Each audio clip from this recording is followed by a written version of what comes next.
Life speaks. It speaks through struggles and success, through music and messages, the preconceived and the unexpected. Whether you are in the depths of the valley or in the midst of your mountaintop experience, everyone needs to be encouraged from time to time. Here we will share stories of strength, testimonies of triumph, verses of victory, observations, and information meant to touch the heart and uplift the soul, to keep you on your path of purpose and navigate this thing called life with power and authority. This is Andrea L. Hines, and I'm your host for When Life Speaks, here on ALH Broadcasting, an affiliate of the Streaming Inspirational Broadcast Network. I am glad you accepted the invitation to join us tonight. There's something in this broadcast just for you, and if it is going to be a blessing to your life, it will be to someone else as well. So share, tag, start a watch party, and invite someone you know to join us. Then turn down the volume of life and get ready to receive, so that when life speaks, you'll speak life.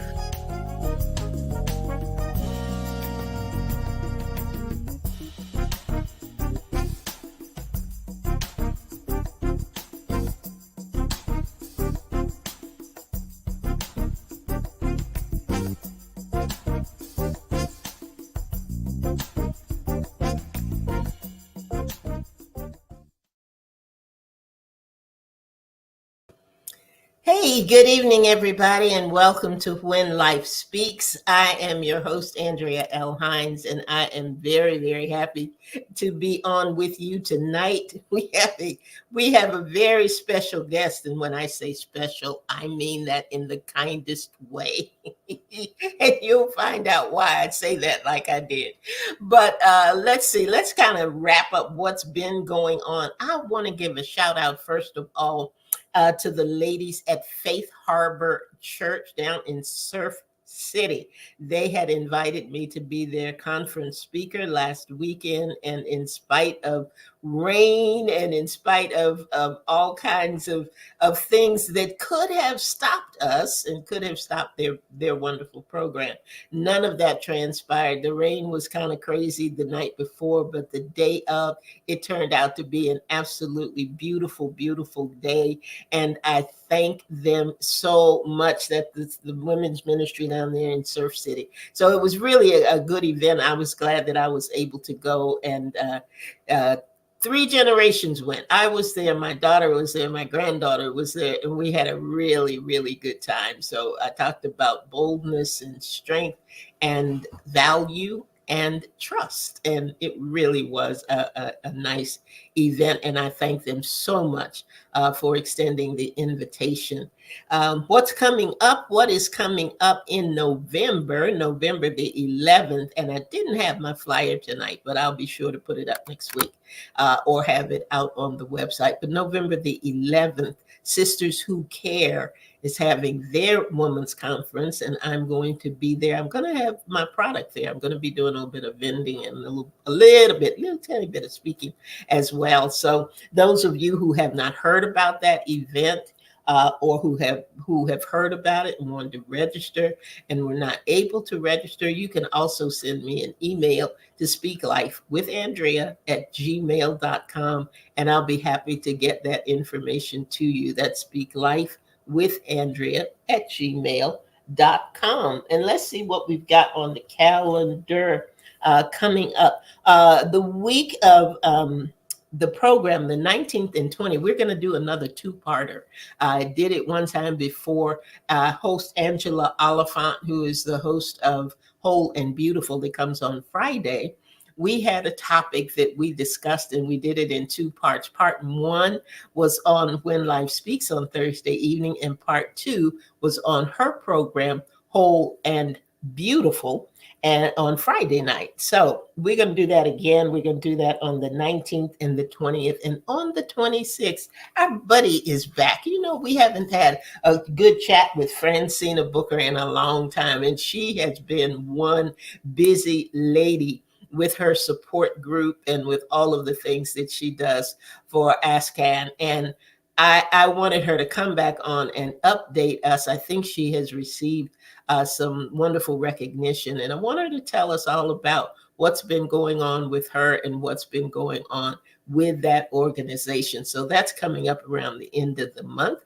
And then we've got good things coming in November that you're going to want to be a part of. So I am glad to have you. I don't know where our folks are tonight. I'm not sure, but I know one thing: we have a very special guest this evening, and I want to tell you. At sometimes, you hear us talking to a mysterious person named Alan. That you hear Pastor Steve on Under Construction. He'll say, "Take us out of here, Alan," and every now and then when we have guests and things, and we'll say, "Bring a guest in, Alan." But you've never seen Alan. You don't get to see Alan. You don't get to see what is behind the scenes. You don't get to hear about some of the things that go into putting on this broadcast. Hey, there's Angie. Oh, Angie, I just got finished talking with you and letting the people know that we're going to do a two-parter on the 19th and the 20th. And if that's not true, let me know now. that's what I put out there. So I don't want to surprise you, but glad to have you on with us tonight. But like I was saying, there are always people behind the scenes. There's always things that you don't see that are happening. When you look at television programs, for example, and they're giving you a shot from behind the camera, and the cameraman is counting down 4, 3, 2, 1. Those are things you don't get to see. You won't see them here either. But those are things that are happening behind the scenes.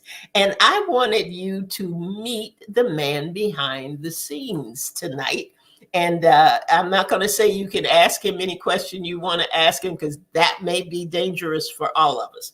But I did want you to meet him. He is the chairman of the Streaming Media Properties. He is our SIBN connector. He is our guru. He is our friend. And I want you to I can't say ask him to bring in the guests, because he'll be bringing himself in tonight. So meet Dr. Alan D. Chaffins.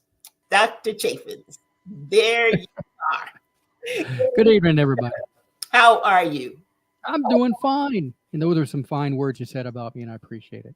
Yeah, well, it's not difficult to do. It really isn't. You are a great guy, and you've been a pleasure to work with over these 6 years, these last six, almost 7 years, right? Yeah, going in 6, 7 years. But I wanted people to know a little bit about this journey for you, because this was a dream that you had, internet broadcasting, and tell us about the dream and how you started, what it was like in the beginning for SIBN.net. Wow. Okay. Um, well, first off, I have 28 years total in broadcasting. Wow. All right. I've had my own TV show, I've had my own radio show, and done a lot of different things along the way. And SIBN has been something that I have wanted to do, oh boy, probably for 24 years Wow. altogether. I've really had something in the back of my mind. And I've been truly blessed to meet people from all over the world. I've known Asians, Africans, Latino. I mean, the list goes on. I've known people literally from the four corners of the world. And I, being in television for that long, you can kind of see the trends, the direction everything's going. And it became kind of obvious to me at one point that traditional television, land-based television, was not going to be in the future. Mm-hmm. All right, it just was not, at least not as we know it. And so I was bitten by the internet bug, and I wanted to create a website or create a place where people of all nationalities, all languages, all backgrounds, could all come together in one place at one time and work together. You know, essentially create Isaiah chapter 2. Hmm. Okay. And that was what I wanted to do. And then I was talking with somebody one day, and he said, "Well, Alan," he said, "with all the television experience you already have, why don't you consider the possibility of taking it one step further and developing something on the internet?" And I thought it over and I kicked it around, and quite honestly, I ran from it for a while. And but I went back and I said, "You know what? That's not a bad idea." And I tell people this, and this literally is the truth. Literally, um, I was walking through a grocery store, and one of the name grocers in North Carolina, and by the time I got from one end of the aisle to the other end of the aisle, just with a little cart, going. By the time I got from one end to the other, I had a name, I had a concept, and I had a logo. Wow. And I tell people at times, and they look at me funny, but it's honestly the truth. SIBN was born between the peas and the carrots in the grocery store. Literally, literally. And that was 13, just at 13 years ago. Wow. Wow. Good evening to you, Victoria, and Pastor Sims. Good evening to you as well. Thank you for being with us tonight as we talk to our friend, Dr. Alan Chaffins. Alan, let me ask you this. When you have a dream that is bigger than you are, and that's birthed between the peas and the carrots, and you're not sure, you're unsure of next steps, you're a forerunner in what it is that you're trying to do, you know that it came from God, you know that it's bigger than you are. How do you handle the, I'm not going to say the fear of it, but how do you handle any apprehension that you might have, particularly when something is this new and this big, and there are a lot of balls up in the air and a lot of things that could happen. How do you handle that possible anxiety? Well, first off, if you don't have apprehension, then something's wrong. Okay. Okay. When you take on a project that is bigger than yourself, there's got to be some level of apprehension inside there somewhere. And to be honest, this goes back to one of the classes I teach in the school. There's a three-step process. A three-step process in virtually any project or any idea or anything that you're trying to develop. And to be honest, it's in the Bible. It's in the book of Genesis. When the brothers, Joseph's brothers, were getting kind of irritated with him because he was running his mouth a little too much, there are three things that they said, and those three things are perfect with developing this. The first one is behold the dreamer. All right, uh, because you have to evaluate yourself. You've got to evaluate yourself internally to make sure you've got the makeup to make this thing happen, Mm-hmm. as well as the resources of the people, the ideas around you. The second thing, it says, kill the dreamer. Let's kill the dreamer, it says. And what you have to do there is remove the human element, remove your personality, remove your concerns, your fears, remove that from the project so that the project has an opportunity to take on a life of its own. Mm. And then the third one is, let's see what becomes of the dream. In other words, evaluate. Evaluate, evaluate, evaluate. Always be evaluating where you are, where you're going. Did you meet this objective? Did you not meet that one? So that you have the ability to keep a firm grasp, if you can, on the project at hand. And that's really what happened with SIBN. Mm-hmm. Mm-hmm. And it's a long way from the conclusion, We're going through that big expansion right now, and it's taken a lot. Mm-hmm. Mm-hmm. What has been the greatest challenge through the year? And I know through the years, and I know those have changed because you are not at this point, of course, where you were in the beginning. So I know your beginning challenges, your early challenges were a lot different than what you may be experiencing now. But tell us a little bit about that and how you handle those challenges, because I think for everybody who listens or views this, um, I think it is applicable across the board when you're dealing with those projects or those visions that you have that are birthing things that are bigger than you.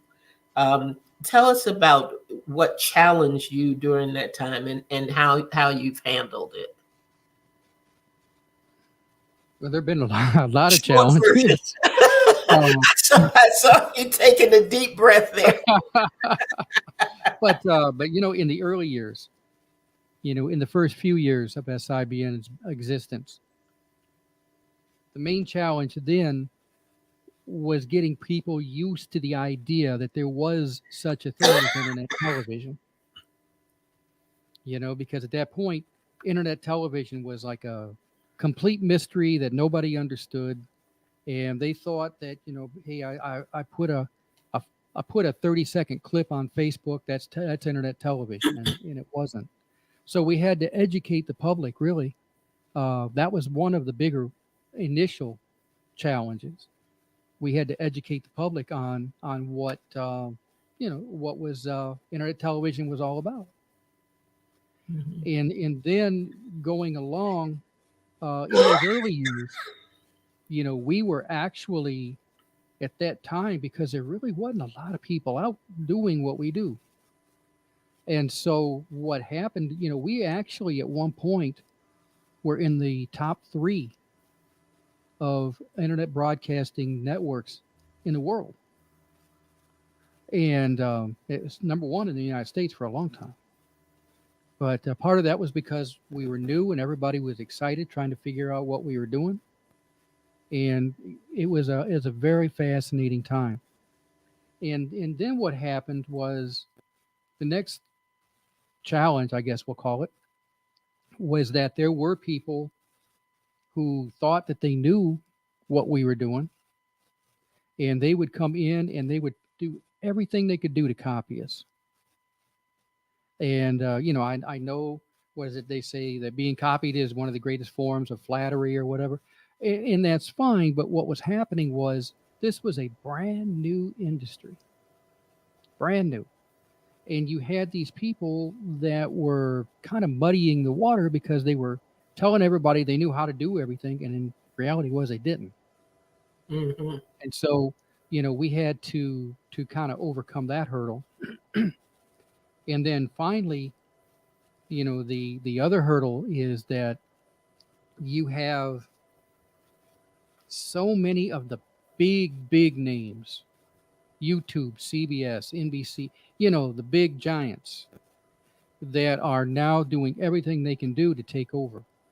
Mhm. The internet is the future. You know, you got a lot of these networks that are out there now selling off little stations here and little stations there in order to gain all the money they can, in order to make the biggest splash they can on the internet.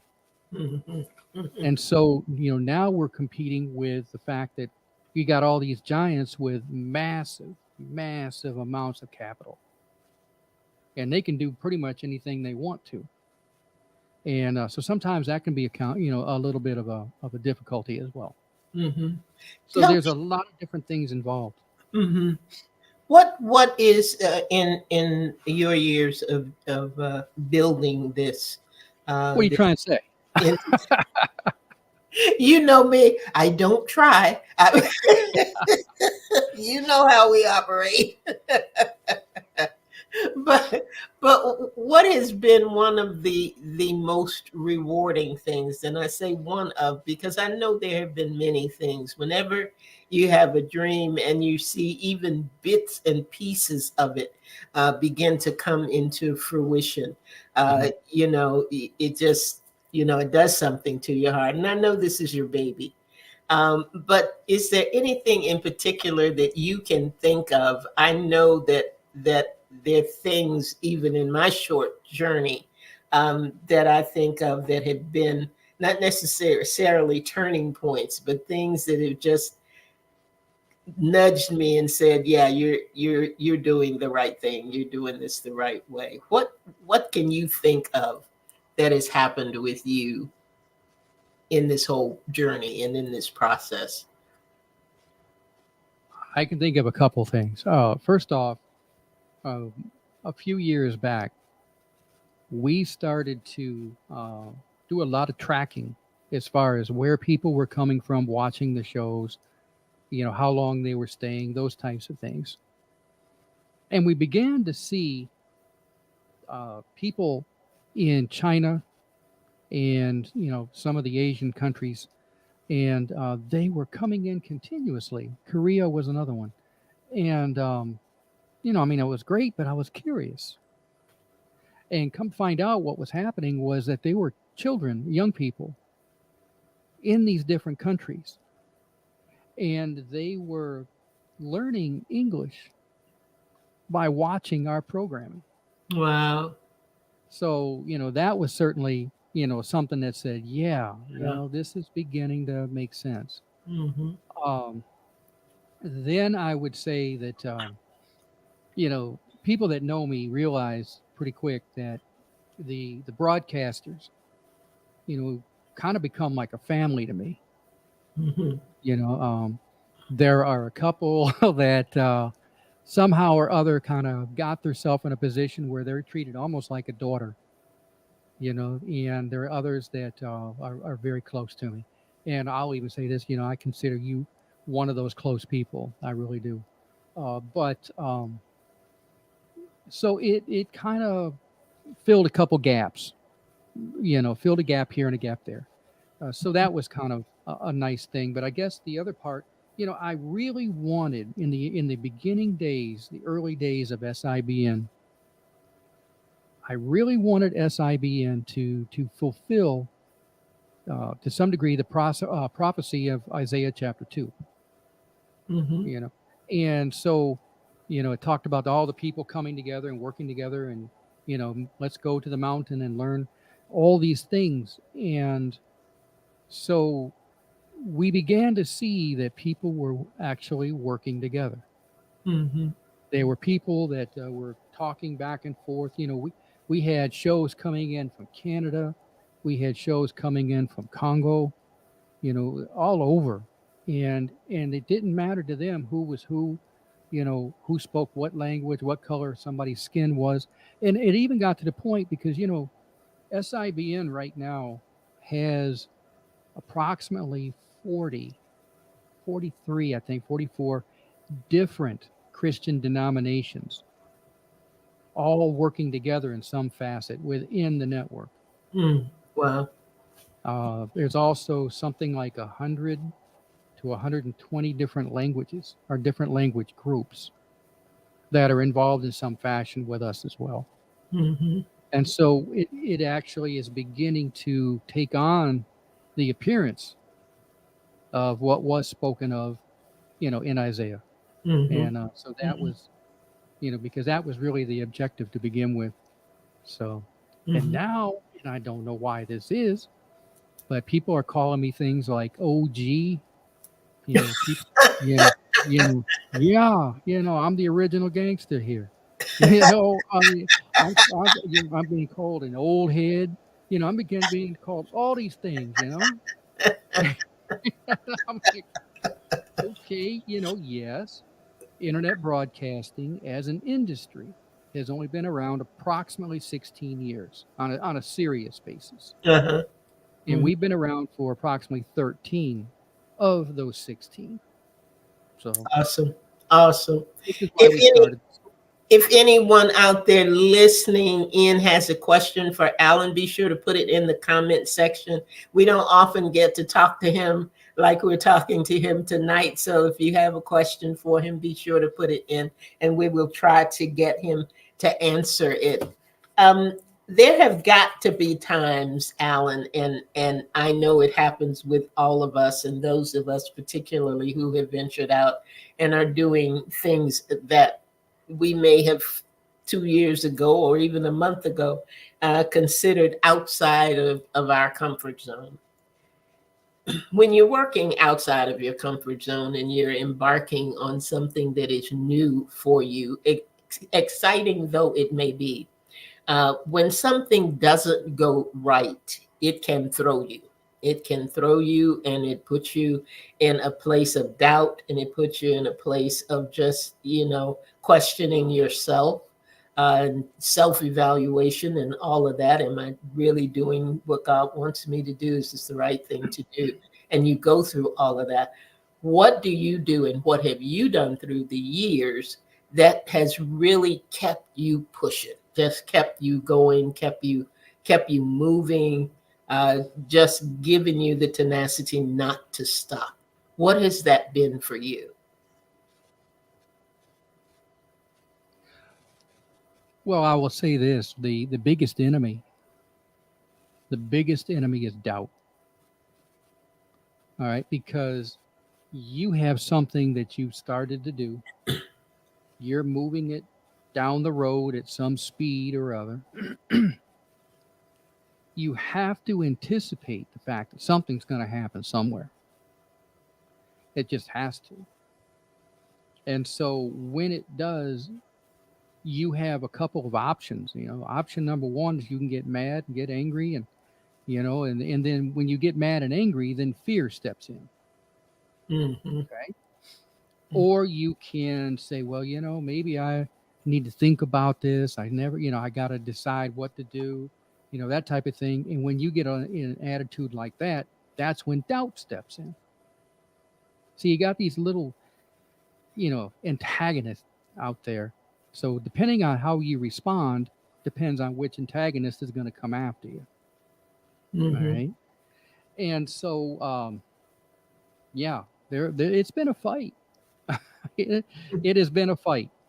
And one thing I realized early on, though, is that if you're doing what SIBN has been doing for this long, and you're affecting this many lives all over the world daily, hourly, you got to expect that you're going to get hit left and right.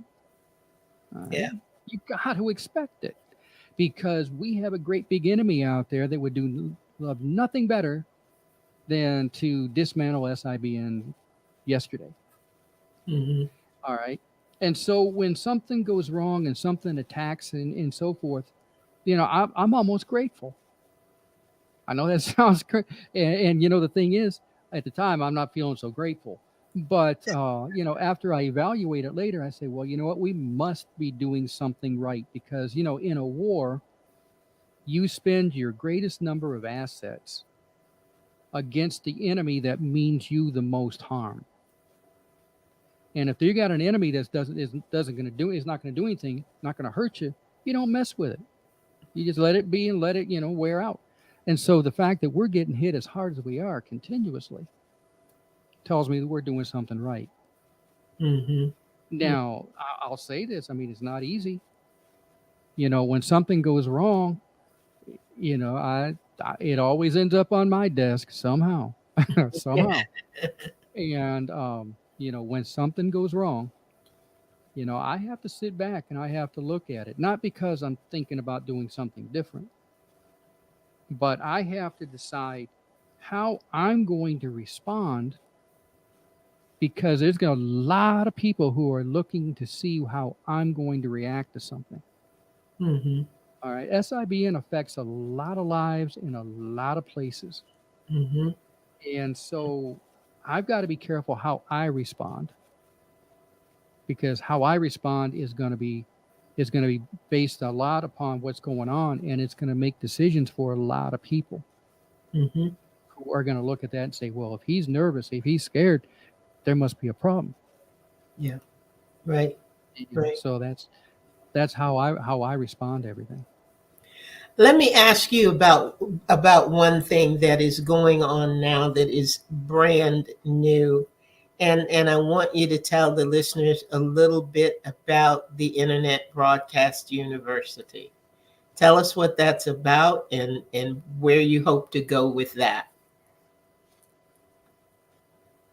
Over the years, over the last 13 years, I've learned a lot about internet broadcasting. Over the last 28, I've learned about broadcasting as a whole. And so I've had people come at me all the time. Alan, how do I do this? How does that work? What do we do with this over here? And then there's a lot of people saying, with everything you've learned and all the experience you have, why aren't you teaching it somewhere? So I said, well, you know what? When you hear that so many times, eventually you got to sit down and say, well, you know what? Maybe they're right.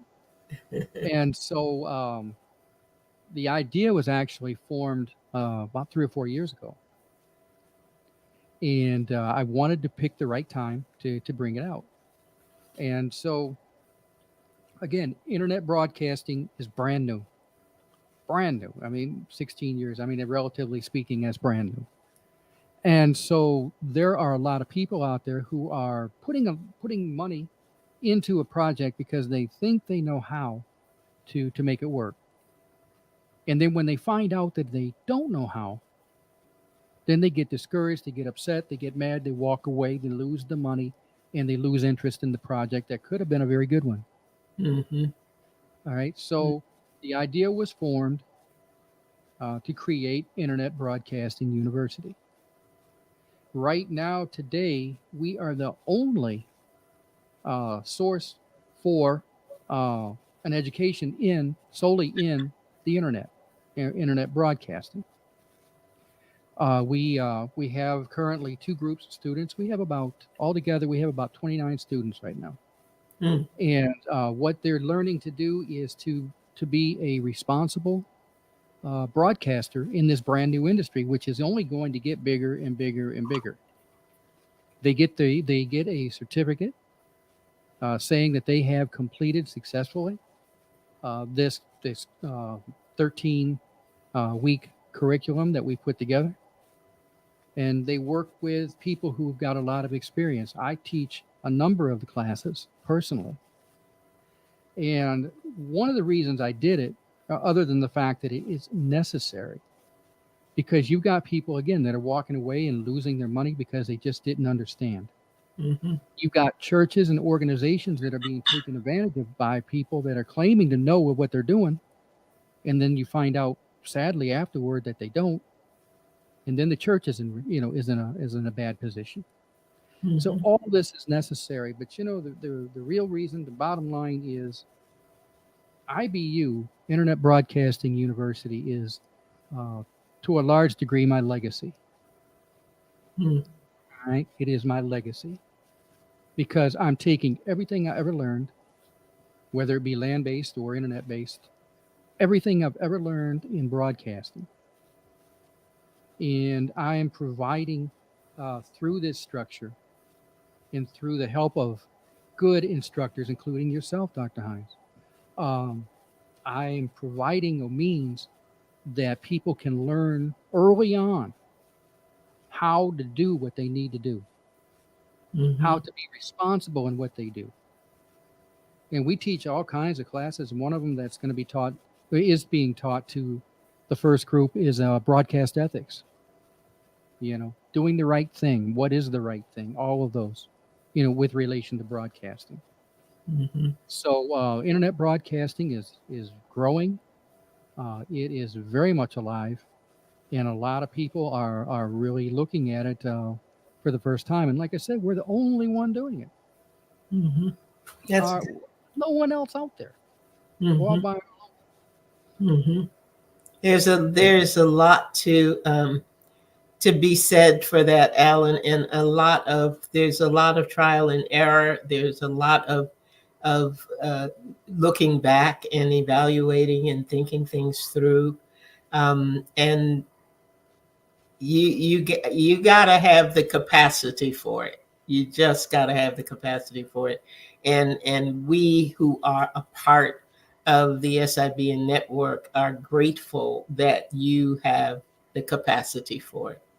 I want to say I want to say this. It wasn't just about you being able to come on and kind of giving us a peek behind the scenes. And before I go on, I want to tell those who are listening and those who will listen to the replay, if there are things that you want to ask Alan that you did not put in the comment section, but you still have a question, even if it's about the university, IBU, or whatever, starting a show, whatever it might be, please feel free to email me at speaklifewithandrea@gmail.com, and I will get that information over to Alan if I cannot answer it myself. But the second reason that I wanted to have you on was to thank you.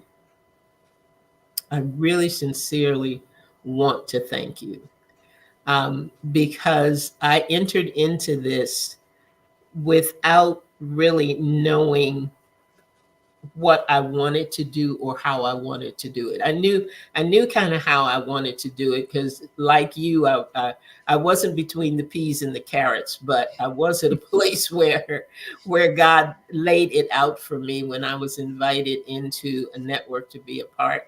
He gave me the show, he gave me the tagline, he gave me these things, and he has graciously given me wonderful, wonderful people to interview over the years. But what I appreciate most about you, number one, you're always willing to try to make it happen. There's Mhm. nothing that I've ever brought to you that you have said, "Oh no, we can't do that." You've always taken the time to say, "Okay, let me be sure that I understand what it is you want to do, and then let's talk about it. Let's think through how we can make it happen." So you've always been willing to do that. The second thing is you have a way to gently push. And I say that because I started in radio only. I was only going to do radio.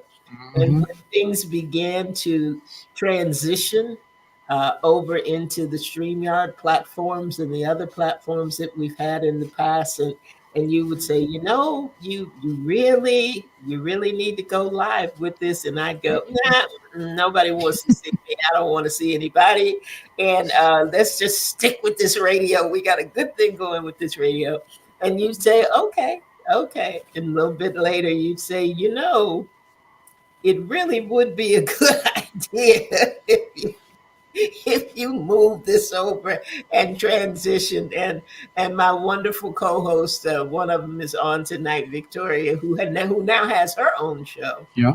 and Ruth, we were talking about it, and they were like, "Well, why not? Why don't we do it?" So gently pushing and kicking and screaming, I I took it on. I have loved it. I have been thankful for it. We continue to meet great people and get it done. But I publicly wanted to thank you, thank you for the fight, because you have taken on some battles that will benefit not just those who are with you now, but have benefited in the past. I see, and and I don't know what it means to you, but I have seen growth in you, in terms of the things that you are doing and the things that you are trying to do to help all of us who have been a part of this journey. I believe that it can only get bigger and it can only get better from here. You're going up, you're doing some great things. I think the university is going to yield more for you than you even imagine. And I just wanted to take a moment to say we appreciate you. Well, I hope that your arm has quit hurting because I know it took a whole lot of twisting over the years to get you into television. So I'm glad that it stopped hurting finally. But the thing about it is, The internet's not going away. Right. All right. And internet television is not going away. Mhm. And we are some of the early people in this new industry. Lord only knows where it's going to go, Yep. right? Yep. And so we're the groundbreakers, and that's kind of fun. I heard this years ago, and somebody said that if you do what you love, you'll never work a day in your life. And I I got to get. admit, I have a lot of fun with it sometimes. I have to admit that SIBN, the internet, is like a giant playground for me. It really is. I enjoy myself. I have a lot of fun. Mhm. I took on some of the traits of my grandfather. All right, my grandfather was the greatest man I ever met, and one of the things that they said about him was that he never met a stranger. Mhm. All right, I tend to, I guess, follow some of those traits. And I love meeting people. I don't care where they're from. Yep. Quite frankly, I don't care what their beliefs are. I don't care where they're going. I don't care what their background has been. I enjoy meeting people. I always have. I always will. Mhm. And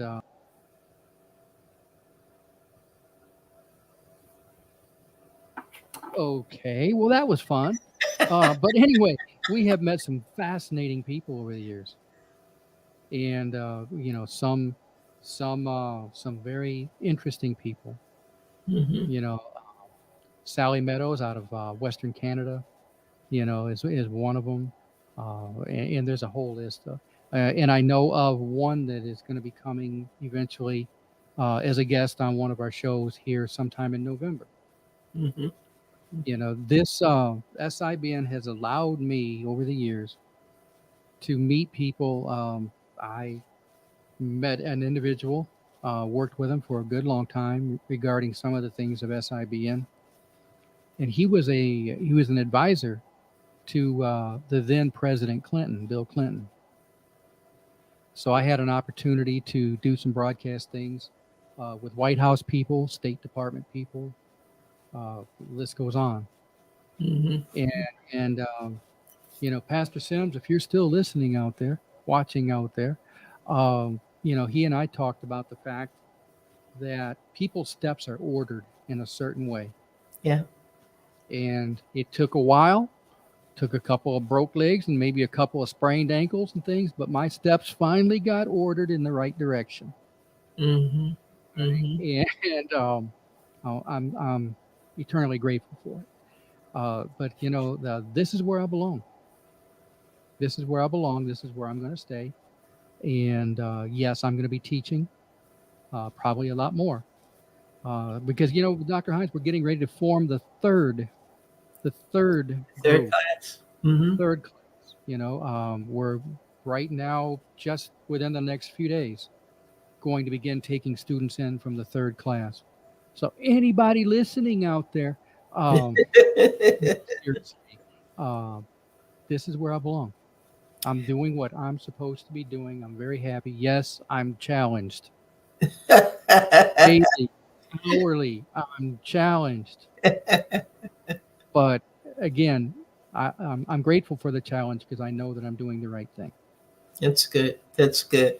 Alan, do you have one last word of wisdom before we close out tonight? Something that you would leave our audiences with who may be embarking on something greater and bigger than they are? If you have something that is pushing you, I didn't say someone, I said something, some idea, something inside you that's pushing you. Number one, don't be afraid of it. Because if you can run, but you can't hide, it's going to catch up to you again and again and again until you do what you're supposed to do. That's All it. right. And take that three-step process. Behold the dreamer, kill the dreamer, see what becomes of the dream. That's And it. I thank God every day that, you know what? A famous quote is the strength of a man is not in how many blows he can deliver, but how many blows he can take and still get up and stand. That's it. And That's it. I thank God every day for that. Thank you. We thank you, Alan. We thank you, and we thank you to still be standing. And we just appreciate all of the things that you have done for so many. We can talk about ALHB in particular, but for so many people. And I just appreciate you. And like I said, guys, if you have anything that you want to say to Alan or any questions that you have for him, you can be sure to send them to me at speaklifewithandrea@gmail.com, at speaklifewithandrea@gmail.com. Dr. Alan D. Chaffins, thank you so, so much for being with us tonight. And look, guys, you come on back next week. I'm here every Thursday at 7 p.m. And I would tell you what I'm going to have next week, but I'm not sure. Um, Angie just gave me different dates that I had in the beginning for our two-parter. So we'll see, but it's always going to be good. It's always going to be informational. It's always going to be something that will encourage you. So I want you to be sure to tune in again next week. Turn down the volume of life and get ready to receive so that when life speaks, you'll speak life. Thank you, everybody. Thank you so much, Alan. It's been a privilege. A privilege. You have a Good good night.